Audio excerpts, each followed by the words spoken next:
ಇತ್ತೀಚಿನ ಸಂಚಿಕೆಗಳನ್ನು ಜಾಹೀರಾತಿನ ಕಿರಿಕಿರಿ ಇಲ್ಲದೆ ನೋಡಿ.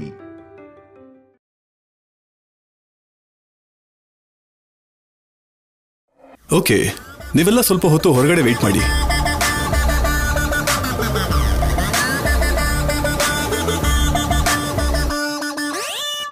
ಕನಕರಾಜು ಕಳಿಸಿದಾನಾ? ಹೌದು ಸರ್. ಅವತ್ತು ಸ್ಯಾರಿಲ್ ಬಂದಿದ್ದೆ ಅಲ್ವಾ? ಇವತ್ತು ಮಾಡ್ರನ್ ಡ್ರೆಸ್ ಅಲ್ಲಿ ಬಂದಿದ್ದಕ್ಕೆ ಗುರ್ತೇ ಸಿಗ್ಲಿಲ್ಲ ನನಗೆ.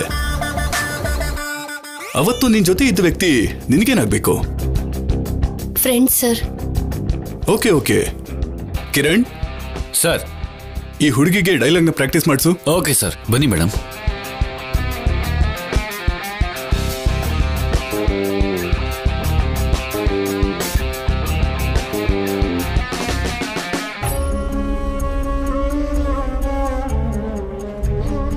ನೀನ್ ತಲೆ ಬಗ್ಗಿಸ್ಕೊಂಡು ಹೋಗೋದಲ್ಲ, ನಿನ್ನ ಮಗಳಿಗೆ ತಗ್ಗಿ ಬಗ್ಗಿ ನಡೆಯೋದಕ್ಕೆ ಹೇಳು.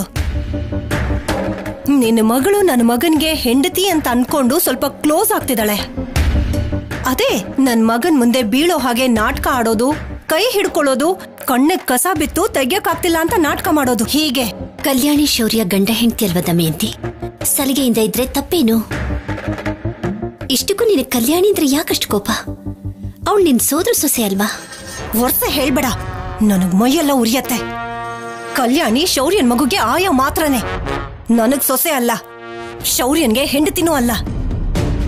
ಕಲ್ಯಾಣಿ ಅಂದ್ರೆ ಯಾಕಿಷ್ಟು ಕೋಪ ಅಂತ ಕೇಳಿದ್ಯಲ್ಲ? ಯಾಕಂದ್ರೆ ಕಲ್ಯಾಣಿ ಮಾಧುರಿ ಮಗಳು ಅಂತ, ನಿನ್ನ ಸೌತಿ ಮಗಳಾಗಿರೋದ್ರಿಂದ.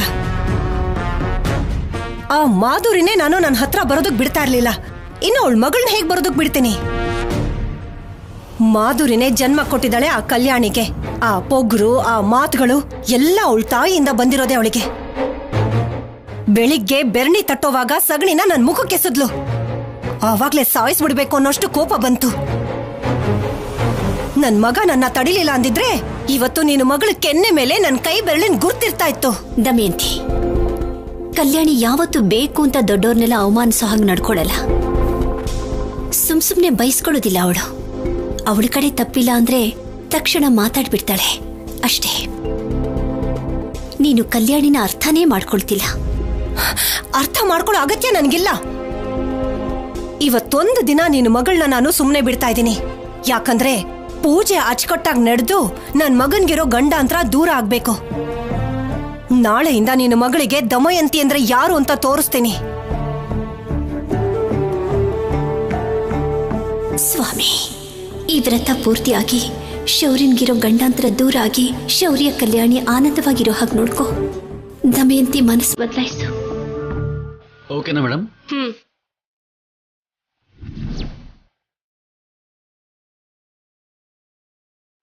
ರೆಡಿನಾ? Ready sir. All the best madam. Ready sir. Action. Miss you Karthik, I miss you. ನಾನು ನಿನ್ನ ಮಿಸ್ ಮಾಡ್ಕೊಂಡೆ, ನಂದೇ ತಪ್ಪು. ನೀನ್ ದೂರ ಆಗೋವರೆಗೂ ನನಗೆ ನಿನ್ ಬೆಲೆ ಏನು ಅಂತ ಗೊತ್ತಾಗ್ಲಿಲ್ಲ. ಇವಾಗ ನಾನು ತಿಳ್ಕೊಂಡು ಬರೋ ಅಷ್ಟರಲ್ಲಿ ನೀನ್ ದೂರ ಆಗೋಗಿದ್ಯಾ. ಪ್ಲೀಸ್ ನನ್ನ ಬಿಟ್ಟು ಹೋಗ್ಬೇಡ, ಹುಚ್ಚಿ ಆಗೋಗ್ತೀನಿ. ಕಟ್.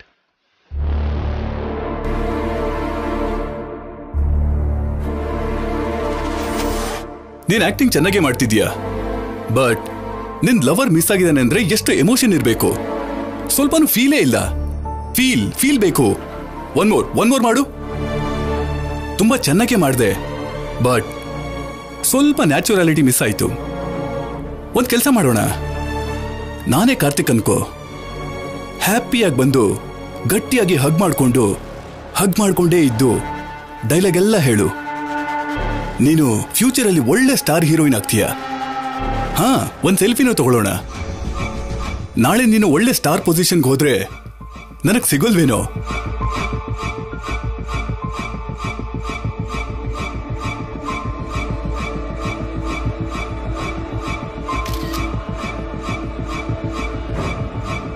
ಕಮಾನ್, ಹಗ್ ಮಾಡು.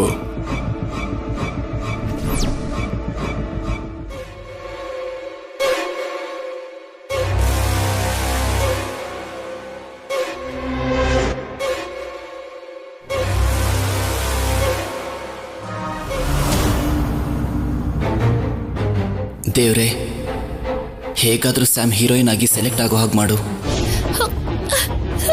ಸಿದ್ದು,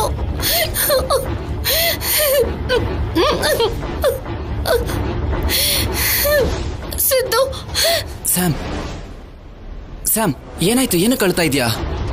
ಆ ಡೈರೆಕ್ಟ್ರು ನನ್ನ ಕೈ ಹಿಡ್ಕೊಂಡು ಮಿಸ್ಬಿಹೇವ್ ಮಾಡ್ದ ಸಿದ್ದು. ಅದಕ್ಕೆ ಹೊಡೆದ್ಬಿಟ್ಟು ಬಂದೆ. ಓ ಗಾಡ್, ಯಾಕೆ ಹಾಗೆ ಮಾಡ್ದೆ ಸ್ಯಾಮ್? ಇದೇನ್ ಸಿದ್ದು ಹೀಗ್ ಮಾತಾಡ್ತಿದ್ಯಾ? ಅವನು ಮಿಸ್ಬಿಹೇವ್ ಮಾಡ್ದ, ಬೇರೆ ತರ ಮಾತಾಡ್ದ, ವಲ್ಗರ್ ಲ್ಯಾಂಗ್ವೇಜ್ ಯೂಸ್ ಮಾಡ್ದ. ಸ್ಯಾಮ್, ಇಂಡಸ್ಟ್ರಿಯಲ್ಲಿ ಈ ವಿಷಯ ಕಾಮನ್. ಇದ್ರ ಬಗ್ಗೆ ನಿನಗೆ ಗೊತ್ತಲ್ವಾ? ಆದ್ರೆ ಎಲ್ರೂ ಹಾಗಿರಲ್ವಲ್ಲ ಸಿದ್ದು. ಟ್ಯಾಲೆಂಟ್ ಇಲ್ದೇ ಇರೋರು ಅಡ್ಡದಾರಿಲಿ ಹೋಗ್ತಾರೇನೋ. ನನಗ ಅವಶ್ಯಕತೆ ಇಲ್ಲ. ನಿಜನೇ ಆಗಿರ್ಬೋದು, ಬಟ್ ನೀನ್ ಮಾಡಿದ್ದು ನನಗೆ ಕರೆಕ್ಟ್ ಅನಿಸ್ತಿಲ್ಲ ಸ್ಯಾಮ್. ಇವಾಗ ಆ ಡೈರೆಕ್ಟರ್ ಯಾಕೆ ಸೈಲೆಂಟ್ ಆಗಿರ್ತಾನೆ? ಅವ್ನ ಸರ್ಕಲ್ ಅಲ್ಲಿರೋ ಎಲ್ರಿಗೂ ನಿನ್ ಬಗ್ಗೆ ಬ್ಯಾಡ್ ಆಗಿ ಹೇಳ್ತಾನೆ, ಆಫರ್ಸ್ ಬರದೇ ಇರೋ ಹಾಗೆ ಮಾಡ್ತಾನೆ. ನನಗ್ ಸಪೋರ್ಟ್ ಮಾಡ್ದೆ ಏನ್ ಹೀಗ್ ಮಾತಾಡ್ತಿದ್ಯಾ ಸಿದ್ದು? ಇಲ್ಲಿ ನಾನು ಯಾರಿಗೆ ಸಪೋರ್ಟ್ ಮಾಡ್ತಾ ಇದ್ದೀನಿ ಅನ್ನೋದು ಮ್ಯಾಟರ್ ಅಲ್ಲ ಸ್ಯಾಮ್, ನಾನು ಫ್ಯಾಕ್ಟ್ ಹೇಳ್ತಾ ಇದ್ದೀನಿ. ಅಂದ್ರೆ ನಾನ್ ಮಾಡಿದ್ದು ತಪ್ಪು ಅಂತಿದ್ಯಾ ಅಲ್ವಾ? ತಪ್ಪು ಅಂತಿಲ್ಲ ಸ್ಯಾಮ್, ಕೂಲಾಗಿ ಮಾತಾಡ್ಬಿಟ್ಟು ಬರ್ಬೇಕಿತ್ತು ಅಂತ ಹೇಳ್ತಾ ಇದ್ದೀನಿ. ಹಾಗೆ ಮಾಡೋಣ ಅನ್ಕೊಂಡಿದ್ದೆ ಸಿದ್ದು, ಆದ್ರೆ ಅವನೇನಂದ ಗೊತ್ತಾ?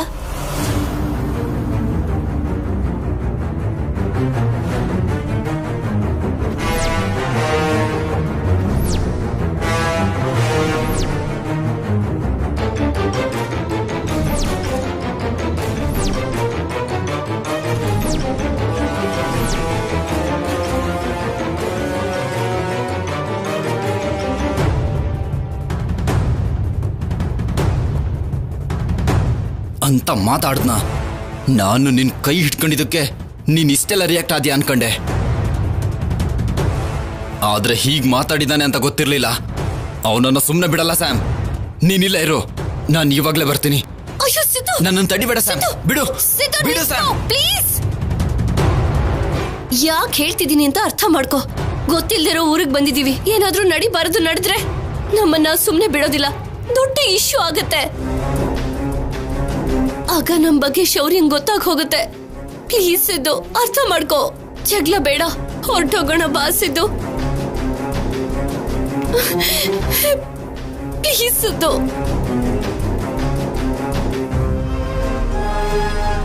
ಸರಿ ಬಾ.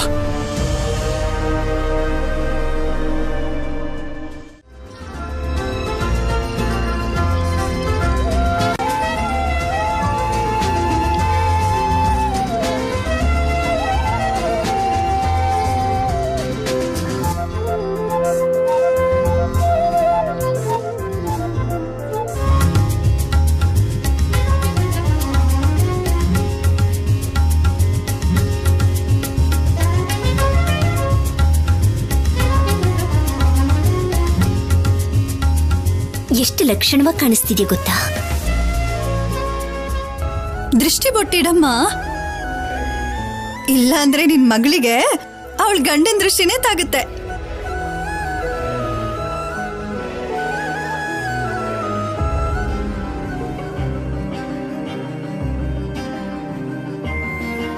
ಹೀಗ್ ಬೇಜಾರಲ್ಲಿ ಇರ್ಬೇಡ ಕಲ್ಯಾಣಿ, ಎಲ್ಲ ಒಳ್ಳೇದೇ ಆಗುತ್ತೆ. ಈ ಪೂಜೆ ಒಂದು ಮುಗ್ದು ಬಿಟ್ರೆ ಶೌರ್ಯನ ಮನಸ್ಸು ನಿಧಾನವಾಗಿ ಬದಲಾಗ್ಬಿಡುತ್ತೆ. ಯಾವ ಗಂಡಾಂತರನೂ ಇರೋಲ್ಲ, ಸರಿನಾ? ಎಲ್ಲಿ ನಗು ಒಂದ್ಸಾರಿ. ಅಪ್ಪ, ಇವಾಗ ಇದೆಲ್ಲ ಬೇಕಾ? ಹೌದು, ಸಂಪ್ರದಾಯ ಪಾಲಿಸ್ಬೇಕಲ್ವಾ? ಅಮ್ಮ, ದಂಪತಿಗಳಿಬ್ರು ಕರೀರಿ, ಮುಹೂರ್ತಕ್ಕೆ ಸಮಯ ಆಗ್ತಿದೆ. ಸರಿ ಅನುಪಮ, ಕಲ್ಯಾಣಿನ ಕರ್ಕೊಂಡು ಬೇಗ ಬಾ. ಶಿವರಾಮ್, ಶೌರ್ಯನ ಕರ್ಕೊಂಡ್ ಬಾ. ನಡಿ ಕಲ್ಯಾಣಿ. ಬಾರಮ್ಮ. ನಡಿ ಹೋಗೋಣ. ಫೋನ್ ನಿನ್ನ ಹತ್ರ ಯಾಕೋ, ನನ್ನ ಹತ್ರ ಕೊಡು. ಬಾ.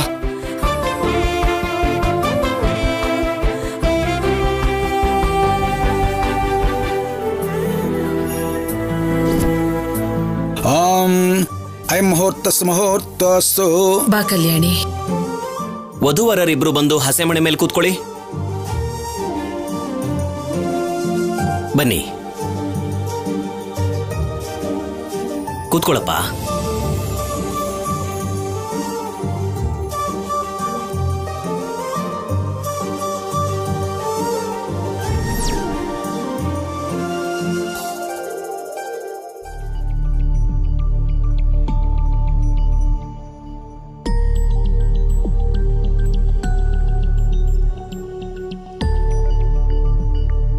ಏನಪ್ಪ ಕುಂಕುಮ ಇಟ್ಕೋ. ಓಂ ಅಯಂ ಮುಹೂರ್ತಸ್ಸು ಮುಹೂರ್ತೋಸ್ತು ಶ್ರೀಮನ್ ಮಹಾಗಣಾಧಿಪತೇ ನಮಃ. ಹುಡುಗಿಗೂ ಕೂಡ ಕುಂಕುಮ ಇಡಪ್ಪ. ಸುಮುಹೂರ್ತ ಕಾಲೇ ಸೂರ್ಯಾದೀನಾಂ ನವಾನಾಂ ಗ್ರಹಾನಾಂ ಅತ್ಯಂತ ಅನುಕೂಲ್ಯತಾ ಫಲಸಿದ್ಧಿರಸ್ತು. ಶ್ರೀಮನ್ ಮಹಾಗಣಾಧಿಪತೇ ನಮಃ. ಮಹಾಲಕ್ಷ್ಮೀ ದೇವತಾಭ್ಯೋ ನಮಃ. ಮಹಾಸರಸ್ವತ್ಯೇ ನಮಃ. ಶ್ರೀ ಮಹಾಗುರವೇ ನಮಃ.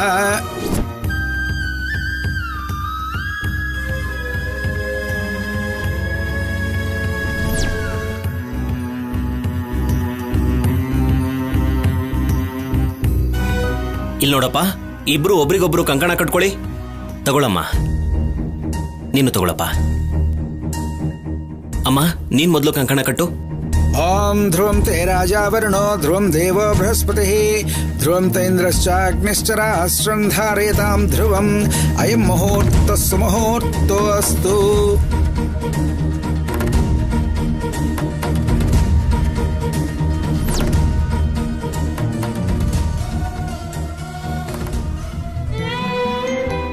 ಶೌರ್ಯ ಅವರೇ, ಈಗ ನೀವು ಕಟ್ಟಿ.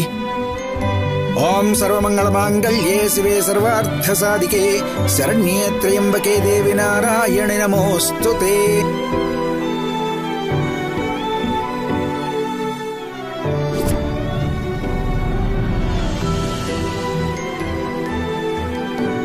ವಿಶ್ವಾಕಾರಂ ಗಗನ ಸದೃಶಂ ಮೇಘವರ್ಣಂ ಶುಭಾಂಗಂ ಲಕ್ಷ್ಮೀಕಾಂತಂ ಕಮಲನಯನಂ ಯೋಗಹೃಧ್ಯಾನಗಮ್ಯಂ ವಂದೇ ವಿಷ್ಣುಂ ಭವಭಯಹರಂ ಸರ್ವಲೋಕೈಕನಾಥಂ. ಓಂ ಶ್ರೀಮನ್ಮಹಾಗಣಾಧಿಪತೇ ನಮಃ. ಓಂ ಗಣಾನಾನ್ತ್ವಾ ಗಣಪತಿಂ ಹವಾಮಹೇ ಕವಿಂ ಕವೀನಾಮುಪಮಸ್ರವಸ್ತಮಂ ಜ್ಯೇಷ್ಠರಾಜಂ ಬ್ರಹ್ಮಣಾಂ ಬ್ರಹ್ಮಣಸ್ಪದ ಆನಶೃಣ್ವನ್ನೋತಿಭಿಃ ಸೇದಸಾದನಂ.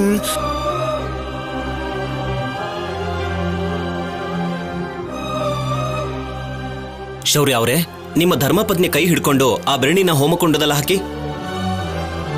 ಓಂ ಸಹಸ್ರ ಶೀರ್ಷ ಪುರುಷಃ ಸಹಸ್ರಾಕ್ಷ ಸಹಸ್ರಪಾತ್ ಸ ಭೂಮಿಂ ವಿಸ್ತುತೋ ವೃತ್ವಾ ಅತ್ಯದಷ್ಟದಶಾಂಗುಲಂ ಪುರುಷ ಏವೇದಗಂ ಸರ್ವಂ ಯದ್ಭೂತಂ ಯಚ್ಚ ಭವ್ಯಂ ಉತಾ ಅಮೃತತ್ವಸ್ಯೇಸಾನಃ ಯದನ್ನೇನಾತಿರೋಹತಿ ಏತಾವಾನಸ್ಯ ಮಹಿಮಾ ಅದೋಜ್ಯಾಯಾಶ್ಚ ಪುರುಷಃ ಪಾದೋಸ್ಯ ವಿಶ್ವಭೂತಾನಿ ತ್ರಿಪಾದಸ್ಯಾಮೃತಂ ದಿವಿ. ಶೌರ್ಯ, ಹೋಮಕುಂಡದಲ್ಲಿ ತುಪ್ಪ ಹಾಕಪ್ಪ. ಓಂ ಗಣಾನಾನ್ತ್ವಾ ಗಣಪತಿಂ ಹವಾಮಹೇ ಕವಿಂ ಕವೀನಾಮುಪಮಸ್ರವಸ್ತಮಂ ಜ್ಯೇಷ್ಠರಾಜಂ ಬ್ರಹ್ಮಣಾಂ ಬ್ರಹ್ಮಣಸ್ಪದ ಆನಶೃಣ್ವನ್ನೋತಿಭಿಃ ಸೇದಸಾದನಂ. ವಿಶ್ವಂ ವಿಷ್ಣುರ್ವೈಷ್ಕಾರೋ ಭೂತಭವ್ಯ ಭವತ್ಪ್ರಭು ಭೂತಕೃತ್ ಭೂತವೃದ್ಭಾವೋ ಭೂತ ಆತ್ಮಾ ಭೂತಭಾವನಃ ಭೂತಾತ್ಮಾ ಪರಮಾತ್ಮಾ ಚ ಮುಕ್ತಾನಾಂ ಪರಮಾಗತಿ ಅವ್ಯಯ ಪುರುಷ ಸಾಕ್ಷಿ ಕ್ಷೇತ್ರಜ್ಞೋಕ್ಷರ ಏವ ಚ.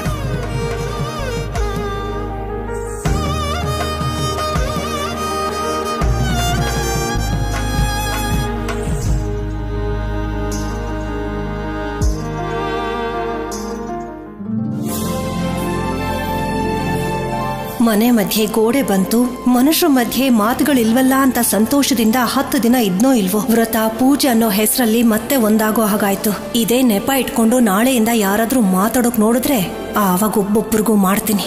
ನೋಡಮ್ಮ, ಈ ಚಿತ್ರಗುಪ್ತ ಹೋಮನ ಯಾಕೆ ಮಾಡ್ತಾರೆ ಅನ್ನೋ ಕತೆನ ನಾವು ಕೇಳಿ ತಿಳ್ಕೋಬೇಕು.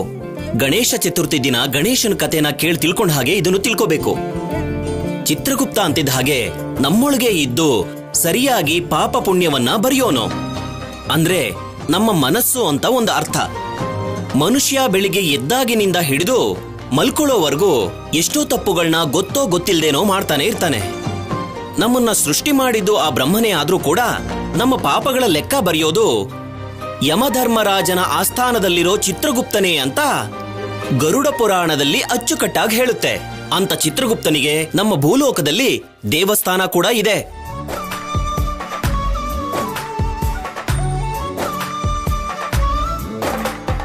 ಸೀತಾರಾಮ ಕೂಡ ಚಿತ್ರಗುಪ್ತನ ಭೇಟಿ ಮಾಡಿದ್ದಾರೆ ಅಂತ ನಮ್ಮ ಪುರಾಣ ಇತಿಹಾಸಗಳು ಹೇಳುತ್ತವೆ. ಅಯೋಧ್ಯೆಯಲ್ಲಿ ಚಿತ್ರಗುಪ್ತನ ದೇವಸ್ಥಾನ ಕೂಡ ಇದೆ. ಅದನ್ನ ಧರ್ಮಪುರಿ ಚಿತ್ರಗುಪ್ತ ದೇವಸ್ಥಾನ ಅಂತ ಕರೀತಾರೆ.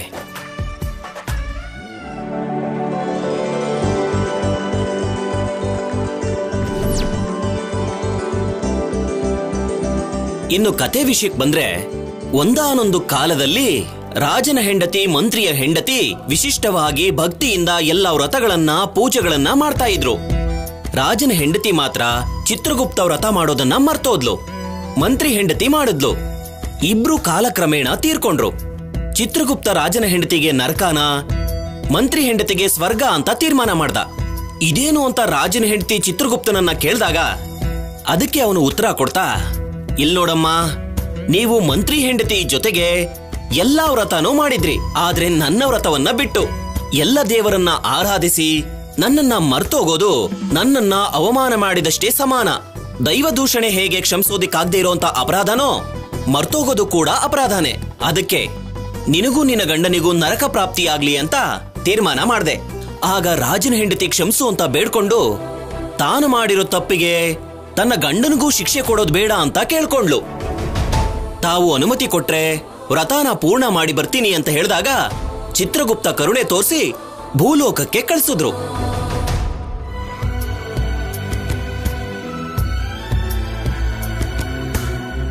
ಯಾಕೆ ಅಂದ್ರೆ ತನಗ್ ಶಿಕ್ಷೆ ಆದ್ರೂ ಪರವಾಗಿಲ್ಲ, ಆದ್ರೆ ತನ್ನ ಗಂಡನಿಗೆ ನರಕ ಪ್ರಾಪ್ತಿ ಆಗುತ್ತೆ ಅಂತ ಗೊತ್ತಾಗ್ತಿದ್ದ ಹಾಗೆ ಆ ರಾಜನ ಹೆಂಡತಿ ಕಂಗಾಲಾದ್ಲು, ಕಣ್ಣೀರ್ ಹಾಕಿದ್ಲು.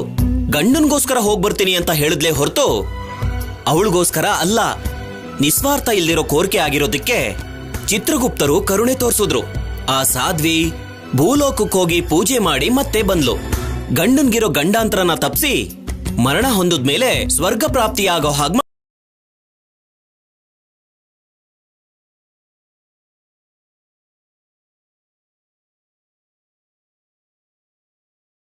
ಅಷ್ಟು ದೊಡ್ಡದು. ಸುಮ್ನೆ ಅಂತಾರ ಅರ್ಧಾಂಗಿ ಅಂತ? ಆ ಸಾಕ್ಷಾತ್ ಪರಮೇಶ್ವರನೇ ತನ್ನ ಅರ್ಧ ಭಾಗವನ್ನ ಧರ್ಮಪತ್ನಿಯಾಗಿರೋ ಪಾರ್ವತಿಗೆ ಕೊಟ್ಟಿದ್ದಾನೆ. ಇನ್ನು ನಾವ್ಯಾವ ಲೆಕ್ಕ ಹೇಳಿ? ಈ ಹೋಮ ಮಾಡೋದ್ರಿಂದ ಪಾಪಗಳು, ದೋಷಗಳು, ಗಂಡಾಂತರಗಳು ತೊಲಗೋಗಿ ಸಮಸ್ತ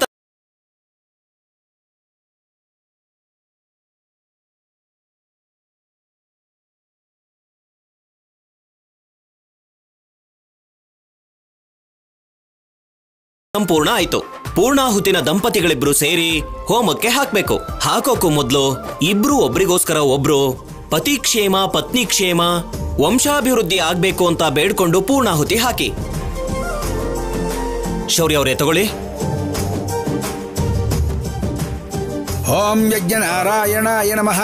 ಹೋಮನಾರಾಯಣಾಯ ನಮಃ. ನಮೋಸ್ವನಂತಾಯ ಸಹಸ್ರಮೂರ್ತಯೇ ಸಹಸ್ರಪಾದಾಕ್ಷ ಶಿರೋರುಬಾಹವೇ. ಸ್ವಾಮಿ, ಆಫೀಸರಿಗೆ ಬಂದಿರೋ ಗಂಡಾಂತರ ಆದಷ್ಟು ಬೇಗ ಕಳಿಬೇಕು. ಎಲ್ರೂ ಮೊದ್ಲಿನ ಹಾಗೆ ಒಟ್ಟಿಗೆ ಇರಬೇಕು.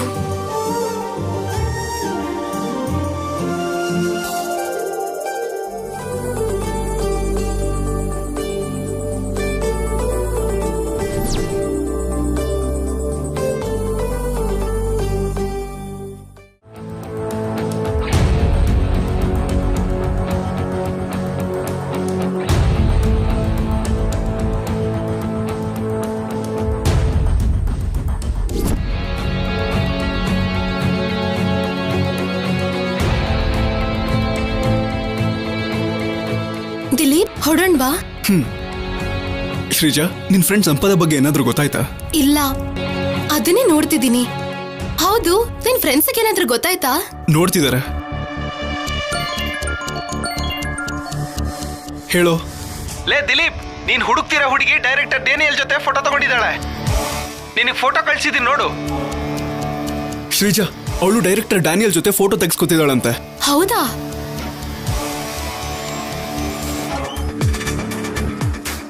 ನೋಡು. ಎಸ್, ಅವಳೇ. ಬಟ್ ಡ್ಯಾನಿಯಲ್ ಅವ್ರು ನಮಗೆಲ್ ಸಿಗ್ತಾರೆ? ಅಟ್ಲೀಸ್ಟ್ ಫೋನ್ ನಂಬರ್ ಸಿಕ್ಕಿದ್ರೆ ಸಾಕು. ನನ್ನ ಫ್ರೆಂಡ್ ನರೇಂದ್ರ ಇಂಡಸ್ಟ್ರಿಯಲ್ಲೇ ಕೆಲಸ ಮಾಡ್ತಿದ್ದಾನೆ.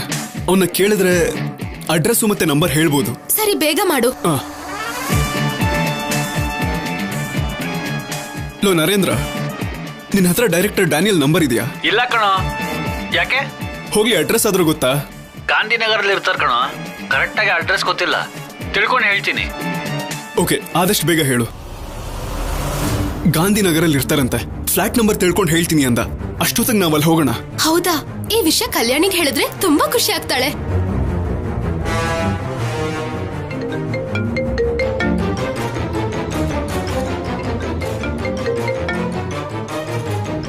ಪಿಕ್ ಮಾಡ್ತಿಲ್ಲ. ಸರಿ, ಮೊದಲು ಡೈರೆಕ್ಟರ್ನ ಮೀಟ್ ಮಾಡೋಣ. ಸಂಪದ ಬಗ್ಗೆ ಕೇಳೋಣ.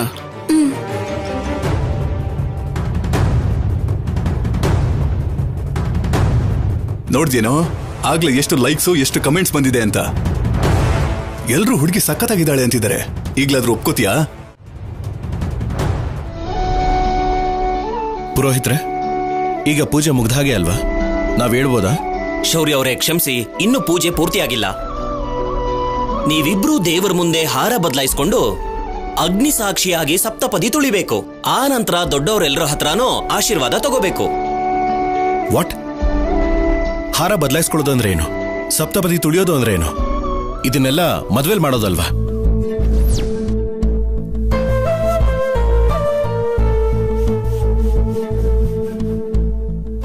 ಇನ್ನೂ ಅರ್ಥ ಆಗ್ತಾ ಇಲ್ವಾ ಶೌರ್ಯ? ಈ ಪೂಜೆನ ಅಡ್ಡ ಇಟ್ಕೊಂಡು ನಿನ್ಗೂ ಕಲ್ಯಾಣಿಗೂ ಮತ್ತೆ ಮದ್ವೆ ಮಾಡೋದಕ್ ನೋಡ್ತಾ ಇದಾರೆ.